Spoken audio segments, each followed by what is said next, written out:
Hello everyone, कैसे हो आप सब। एक बार पुनः स्वागत है आप सभी का हमारे अपने YouTube channel Shiv coaching classes पर। उम्मीद करते हैं आप सभी मस्त होंगे, बेहतर होंगे, आप सभी की पढ़ाई भी अच्छे से चल रही होगी। तो देखिए, आज की इस वीडियो में हम देखने वाले हैं डीएनए की संरचना यानी कि स्ट्रक्चर ऑफ डीएनए। इसके पहले जो हमने आपको वीडियो प्रोवाइड कराई है उसमें हमने आपको डीएनए की पूरी बेसिक टर्मिनोलॉजी, पूरी की पूरी बेसिक इंफॉर्मेशन, न्यूक्लियोसाइड क्या होते हैं, न्यूक्लियोटाइड क्या होते हैं, आपस में कौन से नाइट्रोजनी क्षारक किन के साथ जुड़े होते हैं और किस किस प्रकार से जुड़े होते हैं, पूरी की पूरी डीएनए की हमने बेसिक इंफॉर्मेशन आपको प्रोवाइड करा दी थी। और आज की इस वीडियो में यहाँ पे हम डीएनए की संरचना समझने वाले हैं यानी कि स्ट्रक्चर ऑफ डीएनए। आपके एग्जाम में दो प्रकार से क्वेश्चन पूछा जा सकता है, या तो डायरेक्ट आपसे क्वेश्चन पूछेगा डीएनए की संरचना को सचित्र समझाइए, या तो आपसे कभी कभी ऐसा भी पूछ देता है कि वाटसन एवं क्रिक के द्विकुंडलित डीएनए के मॉडल को समझाइए। यानी सिंपल सी बात है कि डीएनए की संरचना की यदि हम बात करते हैं तो सबसे पहले डीएनए की यदि हम खोज की बात करते हैं तो डीएनए के बारे में सबसे पहले वाटसन एवं क्रिक ने बताया। किसने? तो डीएनए की खोज किसने की? वाटसन एवं क्रिक ने। तो आपको सिंपल से याद रखना है वाटसन एवं क्रिक, ये दोनों साइंटिस्टों के नाम याद रखना है, क्योंकि हर बार आपके एग्जाम में यहां से क्वेश्चन पूछा जाता है। तो वाटसन एवं क्रिक, तो पहली इंपॉर्टेंट चीज तो आपको यह याद रखनी है, वाटसन एवं क्रिक ने डीएनए का द्विकुंडलित मॉडल दिया। अब जैसा कि नाम से स्पष्ट है द्विकुंडलित, अर्थात डीएनए की जो संरचना होती है वो डबल हेलिक्स होती है, अर्थात द्विकुंडलित होती है। तो पहली चीज तो आपको याद रखना है कि डबल जो डीएनए होता है ये डबल स्टैंडर्ड होता है, दो श्रृंखलाओं से मिलकर के बना होता है, यानी कि दो कुंडलित संरचनाओं से मिलकर के बना होता है। इसकी खोज वाटसन एवं क्रिक ने की थी। आपको सन भी अगर याद रखना है तो आप याद रखेंगे 1953 में। कब की थी? 1953 में। तो 1953 में वाटसन एवं क्रिक ने क्या किया? डीएनए का मॉडल प्रस्तुत किया अपना। इसकी के साथ इन्हें 1962 में, सन 1962 में, किसको? वाटसन एवं क्रिक को, वाटसन एवं क्रिक को सन 1962 में इस कार्य के लिए नोबेल प्राइज यानी कि नोबेल पुरस्कार से भी सम्मानित किया गया। तो नोबेल पुरस्कार से भी सन 1962 में इन्हें सम्मानित किया गया, नोबेल पुरस्कार। तो सबसे पहले तो आपको बस डीएनए की संरचना में ये दो इंपॉर्टेंट चीजें याद रखनी है। पहली क्या है कि इसकी खोज किसने की थी? वाटसन एवं क्रिक ने। दूसरी इंपॉर्टेंट चीज क्या है? दूसरी इंपॉर्टेंट चीज क्या है कि वाटसन एवं क्रिक को इस कार्य के लिए सन 1962 में नोबेल पुरस्कार से भी सम्मानित किया गया था। चलिए अब हम बात करते हैं किसकी? डीएनए की संरचना की।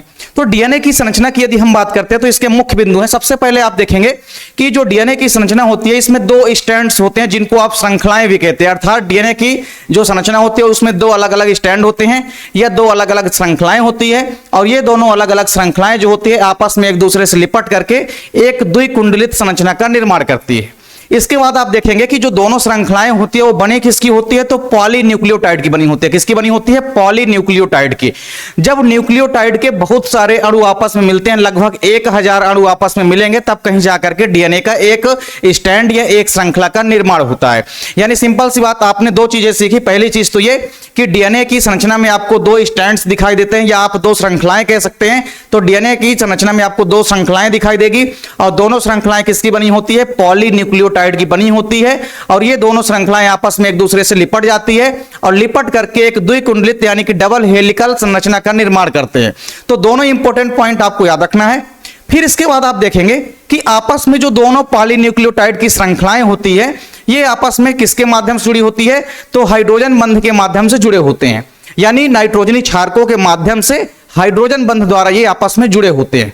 आप सेम सिचुएशन देखेंगे जैसे आप हमने आपको डीएनए की जब बेसिक इंफॉर्मेशन बताई है उसमें हमने आपको क्या बताया था कि एडेनिन जो है हमेशा किसके साथ जुड़ता है? थाइमिन के साथ जुड़ता है।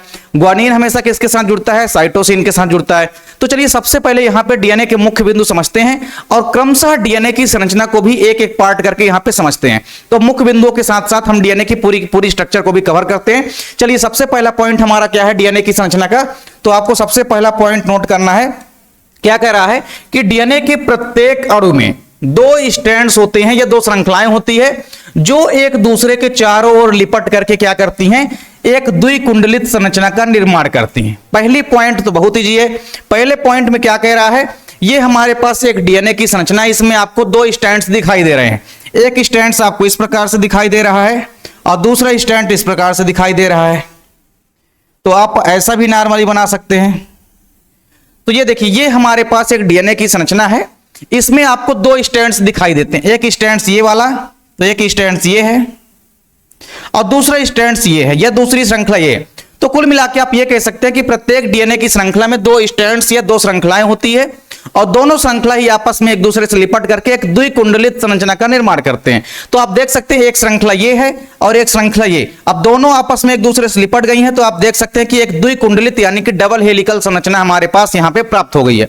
तो सिंपल सी बात है, पहला पॉइंट आपको नोट करना है कि डीएनए की संरचना में दो स्ट्रैंड्स या दो श्रृंखलाएं होती है, दोनों श्रृंखलाएं आपस में लिपट करके एक द्विकुंडलित संरचना का निर्माण करती है। चलिए दूसरा पॉइंट क्या कह रहा है, देखिए दूसरा पॉइंट यह कह रहा है कि प्रत्येक डीएनए में पॉलीन्यूक्लियोटाइड की दो श्रृंखलाएं होती है और दोनों ही पॉलीन्यूक्लियोटाइड की जो श्रृंखलाएं होती है ये आपस में हाइड्रोजन बंध के द्वारा जुड़ी रहती हैं और दोनों श्रृंखलाओं अर्थात कुंडलनों का जो व्यास होता है वो कितना होता है, 20 एंगस्ट्रॉम होता है। कितना होता है, 20 एंगस्ट्रॉम होता है।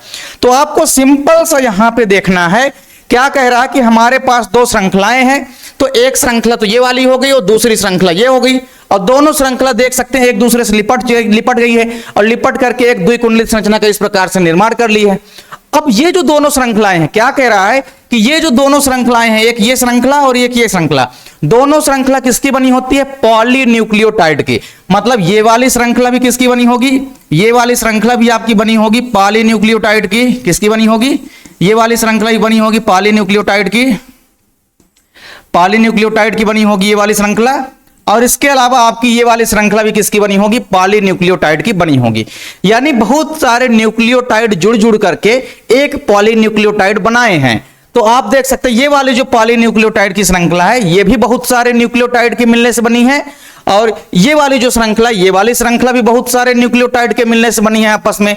तो आपने क्या देखा कि डीएनए की संरचना में दो श्रृंखलाएं होती है या दो स्ट्रैंड्स होते हैं, दोनों एक दूसरे से लिपट करके एक द्विकुंडलित संरचना का निर्माण कर देते हैं और दोनों ही जो श्रृंखलाएं होती है किसकी बनी होती है, पॉलीन्यूक्लियोटाइड की बनी होती है और दोनों श्रृंखलाएं एक दूसरे से हाइड्रोजन बंध के माध्यम से जुड़ी होती है। देखिए ये वाली जो श्रृंखला है, ये वाली श्रृंखला इस वाली श्रृंखला से किसके साथ जुड़ी होगी, इस प्रकार से हाइड्रोजन बंध के माध्यम से। किसके माध्यम से, तो ये जुड़ी होगी आपस में हाइड्रोजन बॉन्ड के माध्यम से। किसके माध्यम से, ये आपस में जुड़ी होगी हाइड्रोजन बॉन्ड के माध्यम से, यानी कि हाइड्रोजन बंध के माध्यम से आपस में दोनों पॉलीन्यूक्लियोटाइड की श्रृंखलाएं जुड़ी होती है। तो दूसरी पॉइंट भी उम्मीद करता हूं कि आपको समझ में आ गया होगा। चलिए अब बात करते हैं तीसरा, एक चीज और आपको याद रखना है। चलिए इनके कुंडलनों का व्यास, ये देखिए एक कुंडलन है, यहां से लेकर के हर एक घुमाव की लंबाई एक कुंडलन कहलाती है। देखिए जैसे यहां से हमारा डीएनए की संरचना स्टार्ट हुआ तो यहां से स्टार्ट हुआ, ये जाकर के जहां पे समाप्त हो यहां पे, यानी यहां से लेकर के यहां से पूरा लेकर के यहां तक, ये क्या कहलाता है, एक कुंडलन कहलाता है। क्या कहलाता है, एक कुंडलन या एक घुमाव कहलाता है। तो एक कुंडलन की जो लंबाई है उसका व्यास कितना होता है, 20 एंगस्ट्रॉम। मतलब यहां से लेकर के और यहां इसके बीच की जो दूरी है इसका व्यास कितना है, 20 एंगस्ट्रॉम। कितना है, 20 एंगस्ट्रॉम। सिंपल सी बात है कि जो दोनों स्ट्रैंड्स हैं इनके बीच का व्यास कितना होता है, 20 एंगस्ट्रॉम होता है। यानी दोनों कुंडलनों का व्यास कितना है, तो 20 एंगस्ट्रॉम। एक कुंडलन यहां से लेकर के यहां पे समाप्त होता है, तो कुल मिलाकर के इन कुंडलनों का जो व्यास हो गया वो क्या कहला गया, कितना, 20 एंगस्ट्रॉम हो गया। तो एक चीज आपको यह भी याद रखना है कि दोनों कुंडलनों का व्यास कितना होता है, 20 एंगस्ट्रॉम होता है। चलिए अगली इंपॉर्टेंट पॉइंट क्या बोल रहा है कि देखिए डीएनए की जो दोनों श्रृंखला होती है ये आपस में नाइट्रोजनी क्षारकों द्वारा जुड़े होते हैं और एक श्रृंखला में उपस्थित जो प्यूरिन होता है वो दूसरी श्रृंखला में उपस्थित पिरिमिडीन के साथ जुड़ा होता है। सिंपल सी बात है, क्या कह रहा है कि अगर मान लीजिए हम बात करते हैं न्यूक्लियोटाइड की संरचना की, तो न्यूक्लियोटाइड की संरचना में हमने क्या बताया था आपको कि इस प्रकार से न्यूक्लियोटाइड की संरचना में क्या होगा, एक तो आपके पास होगा डीऑक्सीराइबोज शर्करा, तो ये तो मान लीजिए आपकी शर्करा हो गई है, शुगर हो गई, ठीक। इसके बाद हमने आपको क्या बताया था कि जो पहले नंबर का कार्बन होता है, इस पहले नंबर के कार्बन से क्या जुड़ता है, कोई ना कोई नाइट्रोजनी क्षारक जुड़ता है। क्या जुड़ता है, नाइट्रोजनी क्षारक जुड़ता है। तो जैसे मान लीजिए यहां पे हमने एडेनिन नाइट्रोजनी क्षारक जोड़ दिया। अब पांचवें नंबर का जो कार्बन है, यानी यहां पास का जो पांचवें नंबर कार्बन है उसमें से फास्फोरिक अम्ल फास्फेट समूह के रूप में जुड़ा होता है इस प्रकार से, ठीक। तो ये हमारा एक न्यूक्लियोटाइड हो गया। अब इसी प्रकार से एक के बाद एक कई सारे न्यूक्लियोटाइड आपस में जुड़ करके एक पॉलीन्यूक्लियोटाइड श्रृंखला का निर्माण किए हैं। तो दोनों श्रृंखलाओं का निर्माण कई सारे न्यूक्लियोटाइड के मिलने से बना है। तो न्यूक्लियोटाइड में हमने आपको बताया था कि तीन चीजों से मिलकर के न्यूक्लियोटाइड बनता है। एक तो नाइट्रोजनी क्षारक होता है जो कि शर्करा के पहले नंबर के कार्बन से जुड़ा होता है, और एक होता है फास्फोरिक अम्ल जो कि पांचवें नंबर के कार्बन से जुड़ा होता है, ठीक। तो यानी यहां पे आपको बस इतनी सारी चीजें याद रखनी है तो आपसे डीएनए की संरचना बन जाएगी। तो हमने क्या कहा कि दोनों श्रृंखलाएं आपस में नाइट्रोजनी क्षारकों द्वारा जुड़ी होती हैं और एक श्रृंखला में उपस्थित जो प्यूरीन है वो दूसरी श्रृंखला में उपस्थित पिरिमिडीन के साथ हाइड्रोजन बंध के माध्यम से जुड़ा होता है। यानी आप देख सकते हैं ये हमारी एक श्रृंखला का एक न्यूक्लियोटाइड हो गया और इसी प्रकार क्रमशः आप और न्यूक्लियोटाइड बना सकते हैं इस प्रकार से। तो ये शर्करा हो गई, यहाँ पे आपका नाइट्रोजनी क्षारक, जैसे मान लीजिए एडिनिन है तो यहाँ पे हम ग्वानिन ले लेते हैं। ये तो मान लीजिए शर्करा है आपकी, यहाँ पे हम जोड़ लेते हैं फास्फोरिक अम्ल। अब सेम मान लीजिए एक और हम बना लेते हैं, चलिए 3 बना लेते हैं, एक ऐसे बना लेते हैं इस प्रकार से। तो ये पहले नंबर के कार्बन से तो क्या जुड़ेगा, कोई ना कोई नाइट्रोजनी क्षारक। तो यहाँ पे मान लीजिए हम साइटोसिन ले लेते हैं और 5वें नंबर के कार्बन से क्या जुड़ा होगा, यहाँ पे 5वें नंबर कार्बन से फास्फोरिक अम्ल जुड़ा होगा फास्फेट समूह के रूप में। ठीक, तो ये हमने मान लीजिए एक श्रृंखला के 3 न्यूक्लियोटाइड बनाए हैं। अब जब हमको दूसरी साइड की श्रृंखला जो है उसके 3 न्यूक्लियोटाइड बनाना है तो उसको हमको क्या बनाना है, उल्टा बनाना पड़ेगा। जैसे हमने शर्करा इसमें सीधी बनाई है तो इसमें हमको क्या बनाना पड़ेगा, शर्करा को उल्टा दिखाना पड़ेगा इस प्रकार से। तो इसमें हम क्या करेंगे, शर्करा को उल्टा बना देंगे इस प्रकार से। तो ये हमने 3 शर्कराएं बना ली। अब इस शर्करा में पहले नंबर का कार्बन ये कहला गया तो यहाँ पे न्यूक्लियोटाइड, यहाँ पे नाइट्रोजनी क्षारक जुड़ेगा। तो ये पहले नंबर के कार्बन से क्या जुड़ जाएगा, नाइट्रोजनी क्षारक जुड़ जाएगा। ये तो शर्करा है, ये शर्करा है और यहाँ पे नाइट्रोजनी क्षारक है। चलिए अब यहाँ पे आप जोड़ सकते हैं 5वें नंबर का जो कार्बन है, यहां से आप जोड़ देंगे फास्फेट समूह फास्फोरिक अम्ल के रूप में, ये 5वें नंबर के कार्बन से। चलिए अब यहाँ पे क्या है, क्या कह रहा है कि एक श्रृंखला में उपस्थित जो प्यूरीन है वो दूसरी पॉलीन्यूक्लियोटाइड की श्रृंखला में उपस्थित पिरिमिडीन अणुओं के साथ जुड़ी होती है। यानी देखिए एडिनिन हमारा क्या है, एडिनिन हमारा होता है प्यूरीन, क्या होता है, प्यूरीन। तो एडिनिन वाला जो न्यूक्लियोटाइड है, ये प्यूरीन वाला जो न्यूक्लियोटाइड है पिरिमिडीन वाले नाइट्रोजनी क्षारकों के न्यूक्लियोटाइड से जुड़ा होगा। यानी ये जो हमारा एडिनिन है, ये हमारा न्यूक्लियोटाइड है एडिनिन, यानी कि ग्वानिन से बना हुआ, ग्वानिन युक्त उपस्थित हमारा न्यूक्लियोटाइड है। तो ग्वानिन वाला न्यूक्लियोटाइड किसके साथ जुड़ेगा, पिरिमिडीन वाले। तो पिरिमिडीन वाला क्या होगा, एडिनिन का उल्टा क्या हो जाएगा, यहाँ पे एडिनिन किसके साथ जुड़ता है, थायमीन का। तो एडिनिन के सामने वाला जो न्यूक्लियोटाइड आप बनाएंगे उसमें क्या बनाएंगे, थायमीन बनाएंगे नाइट्रोजनी क्षारक। तो यहाँ पे अगर एडिनिन नाइट्रोजनी क्षारक है तो उसके सामने वाला जो आप बनाएंगे न्यूक्लियोटाइड उसमें आप कौन सा नाइट्रोजनी क्षारक जोड़ेंगे, थायमीन जोड़ेंगे। उसी प्रकार ग्वानिन अगर है तो आपको सामने कौन सा यहाँ पे जोड़ना पड़ेगा, साइटोसिन जोड़ना पड़ेगा। अगर ग्वानिन वाला न्यूक्लियोटाइड आपने बनाया है तो ग्वानिन किसके साथ जुड़ता है, साइटोसिन के साथ। मतलब आपने अगर ग्वानिन वाला न्यूक्लियोटाइड बनाया है तो उसके सामने आपको साइटोसिन वाला न्यूक्लियोटाइड तो बनाना पड़ेगा। तो सिंपल सी बात है, साइटोसिन के साथ ही तो ग्वानिन जुड़ता है। इसी प्रकार साइटोसिन है तो साइटोसिन किसके साथ जुड़ेगा, ग्वानिन के साथ जुड़ेगा, ये बात भी पक्की है। तो सिंपल सी बात है कि एक न्यूक्लियोटाइड, एक श्रृंखला का एक न्यूक्लियोटाइड जो दूसरी श्रृंखला के किसी न्यूक्लियोटाइड से जुड़ेगा उसमें यह कंडीशन होगी कि जो प्यूरीन वाला हमारे पास क्या रहेगा, न्यूक्लियोटाइड रहेगा, वो पिरिमिडीन वाले न्यूक्लियोटाइड के साथ जुड़ेगा। और एडिनिन हमेशा थायमीन के साथ जुड़ता है और ग्वानिन हमेशा साइटोसिन के साथ जुड़ता है। एक चीज और आपको यहां पे नोट डाउन कर लेनी है कि एडिनिन और थायमीन के बाद मध्य यहां पे डबल हाइड्रोजन बॉन्ड होता है, साइटोसिन और ग्वानिन के मध्य यहां पे ट्रिपल हाइड्रोजन बॉन्ड होता है, साइटोसिन व ग्वानिन के मध्य यहां पे ट्रिपल हाइड्रोजन बॉन्ड होता है। तो एडिनिन और थायमीन के बीच हमेशा आपको याद रखना है डबल हाइड्रोजन बॉन्ड होता है और ग्वानिन व साइटोसिन के मध्य कितना होता है, ट्रिपल हाइड्रोजन बॉन्ड होता है। तो इस प्रकार से आप देखेंगे कि कई सारी आपस में न्यूक्लियोटाइड जो है, इस प्रकार से कई सारे न्यूक्लियोटाइड जब आपस में जुड़ जाएंगे, जैसे हमने यहाँ पे आपको 3 नाइट्रोजनी क्षारक को जोड़ा है, यानी हमने 3 न्यूक्लियोटाइड बना करके दिखाया है। तो एक मान लीजिए ये हमारी श्रृंखला है जिसका स्टार्टिंग 3 डॉट में हो रहा है तो समापन 5 डॉट में होगा। फिर दूसरा हमारा जो न्यूक्लियोटाइड की श्रृंखला है, इसकी स्टार्टिंग अगर 5 डॉट से है तो इसका समापन कहां पे होगा, 3 डॉट में होगा। यानी हम यहां पे कह सकते हैं कि जो हमारी एक श्रृंखला है, जैसे मान लीजिए ये हमारे पास एक श्रृंखला है डीएनए का, ये हमारे पास डीएनए का एक श्रृंखला है। तो इस डीएनए की श्रृंखला में ये वाली जो श्रृंखला है हमारी, इस श्रृंखला के मान लीजिए हमने 3 न्यूक्लियोटाइड क्रमशः बनाया है। फिर दूसरा हमने दूसरी वाली जो ये वाली जो हमारी पॉलीन्यूक्लियोटाइड की श्रृंखला, इसके हमने क्या किया है, 3 यहां पे न्यूक्लियोटाइड बनाया है। तो जैसे लगभग हजारों की संख्या में इसी प्रकार से आप देखेंगे कि न्यूक्लियोटाइड जुड़ते जाएंगे और एक ये बड़ी सी श्रृंखला पॉलीन्यूक्लियोटाइड की श्रृंखला बन जाती है। उसी प्रकार इसमें भी आप देखेंगे दूसरी वाली जो श्रृंखला, इसमें भी क्या होगा, बहुत सारे न्यूक्लियोटाइड इस प्रकार से जुड़ेंगे और आपस में एक दूसरे के साथ हाइड्रोजन बंध के माध्यम से जुड़ जाएंगे और क्या बना लेंगे, एक पॉलीन्यूक्लियोटाइड की श्रृंखला बना लेंगे। तो हमने आपको यह बताया केवल कि एक श्रृंखला में उपस्थित जो प्यूरीन है वो दूसरी श्रृंखला में उपस्थित पिरिमिडीन के अणुओं से जुड़े होते हैं, हाइड्रोजन बंधों के माध्यम से जुड़े होते हैं। तो ये चीज भी आपको समझ में आ गई होगी। चलिए, एडेनिन हमेशा थाइमिन के साथ जुड़ता है, तो हमने आपको पहले ही बताया कि एडेनिन और थाइमिन के मध्य हमेशा डबल हाइड्रोजन बॉन्ड होता है।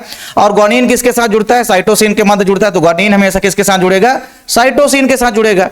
चलिए, पांचवा और इंपॉर्टेंट पॉइंट समझ लेते हैं कि दोहरे कुंडलन के हर घुमाव की लंबाई जो होती है वो 34 एंगस्ट्रॉम होती है। कितनी होती है? 34 एंगस्ट्रॉम होती है। और श्रृंखला के हर घुमाव में 10 न्यूक्लियोटाइड्स पाए जाते हैं। चलिए, यहां पे आपको थोड़ा सा समझना है डायग्राम में। क्या समझना है आपको? कि जो हमारा एक कुंडलन है, एक दोहरा कुंडलन जो है, उसके हर घुमाव की जो लंबाई होती है वो कितनी होती है? 34 एंगस्ट्रॉम। यानी यहां से लेकर के यहां तक की लंबाई, यहां पे आपको समझना है, कहां से लेकर के कहां तक की लंबाई? यहां से लेकर के यहां तक की जो लंबाई, जो एक कुंडलन है, यहां से लेकर के यहां तक की लंबाई, तो एक कुंडलन कहलाएगी। तो एक कुंडलन की जो लंबाई होती है कितनी होती है? एक कुंडलन की जो लंबाई होती है ये होती है 34 एंगस्ट्रॉम। कितनी होती है? 34 एंगस्ट्रॉम होती है। तो एक कुंडलन की लंबाई होती है 34 एंगस्ट्रॉम। और एक कुंडलन में आपको याद रखना है 10 न्यूक्लियोटाइड्स पाए जाते हैं। कितने न्यूक्लियोटाइड्स पाए जाते हैं? 10 न्यूक्लियोटाइड्स पाए जाते हैं। तो इस प्रकार से 5 न्यूक्लियोटाइड्स आप इसमें बना सकते हैं और 5 न्यूक्लियोटाइड्स आप इसमें बना सकते हैं। यानी आपको कहने का मतलब यह है कि एक श्रृंखला में उपस्थित, आप देख सकते हैं, जैसे ये हमारा जो ग्रीन कलर है यहां पे एडेनिन है, तो ये जो हमारा एडेनिन वाला होता है न्यूक्लियोटाइड, एडेनिन वाला न्यूक्लियोटाइड दूसरी श्रृंखला के किस वाले न्यूक्लियोटाइड से जुड़ेगा? तो ये थाइमिन, थाइमिन का रंग आप देख सकते हैं ब्लू कलर का है। तो ये जो हमारा हरे रंग वाला, यानी कि जो हमारा पूरा का पूरा एडेनिन वाला जो हमारा नाइट्रोजनी क्षारक है, तो एडेनिन वाला जो हमारा न्यूक्लियोटाइड है किसके साथ जुड़ रहा है? ये दूसरी श्रृंखला के थाइमिन वाले न्यूक्लियोटाइड के साथ जुड़ रहा है। उसी प्रकार से आप देख सकते हैं ये थाइमिन वाला किसके साथ जुड़ेगा? तो एडेनिन के साथ जुड़ेगा। फिर ये ग्वानिन वाला किसके साथ जुड़ेगा? साइटोसिन के साथ। तो आप देख सकते हैं ये ग्वानिन वाला न्यूक्लियोटाइड है और किसके साथ जुड़ रहा है? साइटोसिन वाले, दूसरी श्रृंखला के साइटोसिन वाले न्यूक्लियोटाइड के साथ जुड़ रहा है।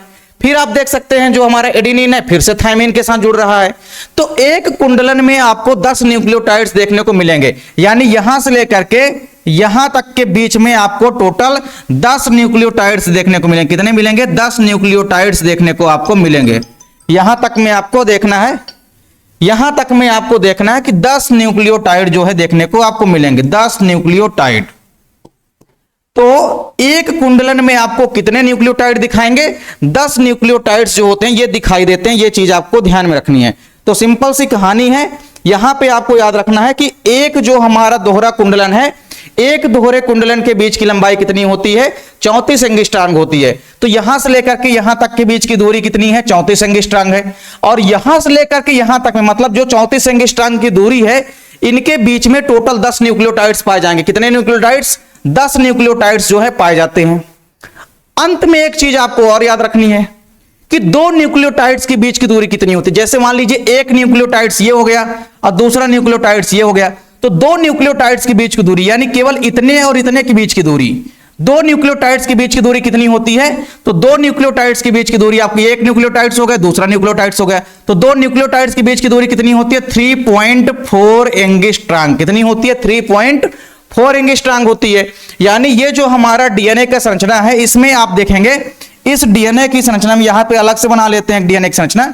तो ये मान लीजिए हमारे पास एक डीएनए की संरचना है। इस डीएनए की संरचना में क्या कह रहा है कि जो दो हमारा एक कुंडलन यहां से लेकर के यहां तक है, तो इस एक कुंडलन की दूरी कितनी होती है? 34 एंगस्ट्रॉम होती है। कितनी होती है? 34 एंगस्ट्रॉम। तो 34 एंगस्ट्रॉम होती है एक कुंडलन की दूरी। अब इस एक कुंडलन के अंदर 10 न्यूक्लियोटाइड्स पाए जाएंगे। तो ये मान लीजिए एक न्यूक्लियोटाइड्स हो गए, 2 हो गया, 3 हो गए, 4 हो गए, है ना, और 5 हो गए।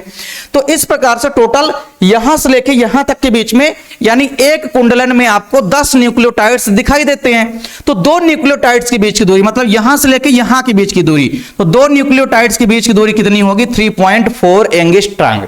ये चीज आपको ध्यान में रखना था। तो ये पूरे के पूरे डीएनए के पॉइंट यहां पे कंप्लीट हो चुके हैं।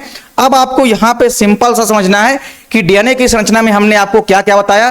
तो सबसे पहले हमने क्या बताया कि डीएनए की श्रृंखला में 2 स्ट्रैंड्स होते हैं। तो ये डीएनए की श्रृंखला में 2 स्ट्रैंड्स होते हैं, दोनों एक दूसरे से लिपट करके एक द्विकुंडलित संरचना का निर्माण करते हैं। तो आप देख भी सकते हैं कि दोनों एक दूसरे से लिपट करके इस प्रकार से एक द्विकुंडलित संरचना का निर्माण करते हैं।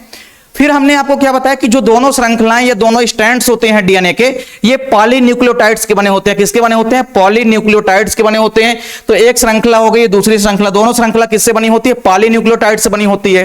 तो हमने आपको दिखा भी दिया कि न्यूक्लियोटाइड्स जो हैं आपस में किस प्रकार से जुड़े होते हैं। तो न्यूक्लियोटाइड्स के बाद एक न्यूक्लियोटाइड्स के बाद दूसरा न्यूक्लियोटाइड्स, दूसरे न्यूक्लियोटाइड्स के बाद तीसरा न्यूक्लियोटाइड्स। तो हम जो दूसरी श्रृंखला वाला न्यूक्लियोटाइड्स जब उसके सामने बनाएंगे तो उसको उल्टा बनाएंगे। अगर एडेनिन वाला हमारी एक श्रृंखला का न्यूक्लियोटाइड है तो वो दूसरी श्रृंखला के थायमीन वाले न्यूक्लियोटाइड से ही जुड़ेगा, हाइड्रोजन बंध के माध्यम से जुड़ेगा, ये भी आपको पता है। तो सिंपल सी बात है कि जो हमारा एडेनिन वाला न्यूक्लियोटाइड है एक श्रृंखला का, वो दूसरी श्रृंखला के थायमीन वाले न्यूक्लियोटाइड से जुड़ेगा हाइड्रोजन बंध के माध्यम से। और उसी प्रकार से जो हमारा साइटोसिन वाला हमारा न्यूक्लियोटाइड होगा वो दूसरी श्रृंखला के ग्वानिन वाले न्यूक्लियोटाइड से जुड़ेगा। यानी आपको यह पता चल गया कि एडेनिन हमेशा थायमीन के साथ जुड़ेगा हाइड्रोजन बंध के माध्यम से, और जो हमारा ग्वानिन होता है वो साइटोसिन के साथ जुड़ता है। तो आपको यह पॉइंट भी क्लियर हो गया। फिर हमने आपको क्या कहा कि डीएनए के जो कुंडलन होते हैं, डीएनए के जो दोहरे कुंडलन होते हैं, उनका व्यास कितना होता है? उनका व्यास होता है 20 एंगस्ट्रॉम होता है। फिर हमने आपको एक चीज ये भी बताई कि जो हमारा एक कुंडलन होता है इसकी दूरी कितनी होती है? 34 एंगस्ट्रॉम होती है, यानी कि 34 एंगस्ट्रॉम होती है। इसके बाद फिर हमने ये बताया आपको कि दो न्यूक्लियोटाइड्स के बीच की दूरी कितनी होती है, तो आपको याद रखना 3.4 एंगस्ट्रॉम होती है। दो न्यूक्लियोटाइड्स के बीच की दूरी कितनी होती है? 3.4 एंगस्ट्रॉम होती है। और इसी प्रकार हमने एक चीज आपको यह भी बताई कि जो एक कुंडलन होता है, मतलब यहां से लेकर के यहां तक का जो एक कुंडलन है, इस एक कुंडलन के बीच की दूरी कितनी होती है? 34 एंगस्ट्रॉम तो होती ही है, लेकिन इस एक कुंडलन के अंदर आपको 10 न्यूक्लियोटाइड्स देखने को मिलेंगे। मतलब हर एक कुंडलन के अंदर 10 न्यूक्लियोटाइड्स पाए जाते हैं। तो यह चीज आपको ध्यान रखना चाहिए। तो पूरी की पूरी जो डीएनए की संरचना है ये उम्मीद करता हूं कि आपको समझ में आ गई होगी। तो सिंपल सी बात है कि डीएनए की संरचना को वाटसन एवं क्रिक ने दिया था, इसीलिए इसे हम वाटसन एवं क्रिक का मॉडल भी कहते हैं। तो वाटसन एवं क्रिक ने इसकी खोज किया, मतलब अपना द्विकुंडलित मॉडल प्रस्तुत किया। इसके लिए उन्हें 1962 में नोबेल पुरस्कार से सम्मानित किया गया। इसमें हमने आपको बताया कि जो डीएनए की संरचना होती है इसमें दो स्ट्रैंड्स होते हैं, दोनों स्ट्रैंड्स एक दूसरे से लिपट करके द्विकुंडलित संरचना का निर्माण कर देते हैं।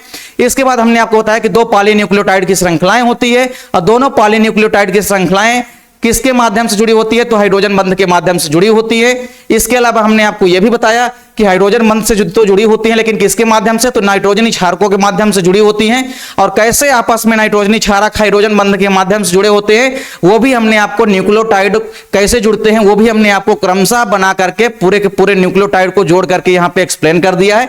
हाँ, एक चीज आपको और याद रखना है, और वो चीज ये है कि जब भी आप डीएनए की संरचना बनाते हैं तो इसमें आप देखेंगे कि अगर इस डीएनए की स्टार्टिंग जो है 3 डॉट से होती है तो इसका समापन जहां पे होगा तो उसको आप 5 डॉट बोलेंगे, और अगर 5 डॉट वाला स्टार्टिंग होगा तो उसका समापन जहां पे होगा उसको हम क्या बोलेंगे? 3 डॉट बोलेंगे। तो इस प्रकार से ये हमारे डीएनए की एक द्विकुंडलित डीएनए की संरचना है। इसका आप स्क्रीनशॉट अगर लेना चाहें तो वो भी ले सकते हैं। उम्मीद करता हूं कि वीडियो आपको पसंद आई होगी। वीडियो अच्छी लगे तो लाइक कमेंट जरूर करें। देखिए, ये एक ऐसा क्वेश्चन है जो कि डेफिनेट रूप से आपके एग्जाम में आने वाला रहता है। इस क्वेश्चन के आने की 100% संभावना रहती है कि आपके एग्जाम में आ ही सकता है इस चैप्टर से। तो इस चैप्टर का अगर कोई सबसे मोस्ट क्वेश्चन है तो आपको याद रखना है डीएनए की संरचना, डीएनए आरएनए में अंतर, मतलब ये क्वेश्चन आते ही आते हैं। तो सिंपल सी बात है, इसका आप स्क्रीनशॉट ले सकते हैं, और ये पूरा का पूरा क्वेश्चन आपको अच्छे से तैयार करना पड़ेगा। जो हमने डीएनए की संरचना के मुख्य बिंदु आपको कराए हैं वो मुख्य बिंदु केवल आपको तैयार कर लेना है, इतने में आपका पूरा का पूरा नंबर मिल जाएगा। तो उम्मीद करता हूं वीडियो पसंद आई होगी। अगर आप चैनल पर नए हैं तो चैनल को सब्सक्राइब जरूर कर लीजिए। मिलते हैं आप लोगों से नेक्स्ट वीडियो में, तब तक के लिए जय हिंद, वंदे मातरम।